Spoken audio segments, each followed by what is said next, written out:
Well, gee, have you ever seen anything prettier than this? I think you have. Right now is the perfect time to take advantage of the great weather here in the Valley of the Sun and visit the Wildlife World Zoo. And our friend Christy Markham is here with a couple of skinks. Excuse me, what in the world is a skink? That is a great question because a lot of time people mistake skinks for snakes, and especially with this species right here. This is a blue-tongued skink, and it's easy to see how they can get mistaken because their legs and their limbs are so short. Okay. That a lot of times if they're cruising on the ground, you don't see them. Oh, I see. And they kind of move in a snake-like way. So it's sort of like if a snake and a lizard had a baby with a little dragon mixed in. Definitely. There you go with a skink. Yeah. Okay. Oh yeah. These guys, they're really fascinating though. So I have two different species with me today. I have the blue-tongued skink and I have a Solomon Island skink or a prehensile tail skink. They're the same thing.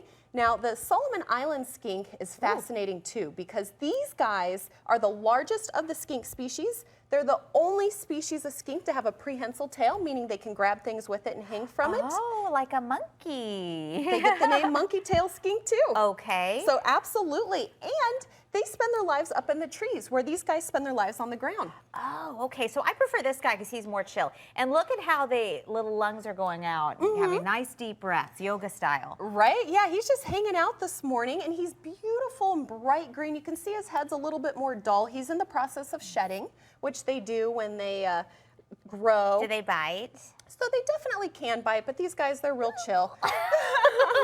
They do have teeth though, and these blue-tongued skinks in particular have very strong jaws. They can crush the shells of snails. Really? Yes, so people they in can Australia. easily crush your little finger. If It would not feel good, yeah. Okay. Yeah, it definitely wouldn't feel good. Fortunately, Flintstone here is really friendly.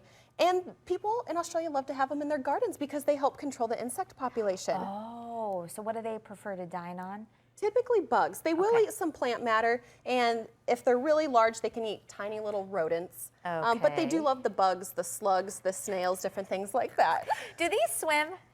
Well, they're not, no. No, okay. Yeah, they like the water.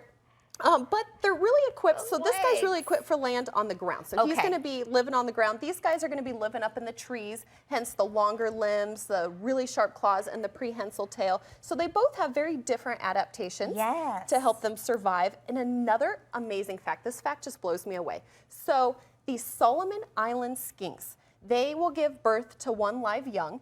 And it's different than... That's Greenie over here? Okay. That's Greenie over here, and it's different than a mammal giving birth to live young. They hatch the eggs inside of them.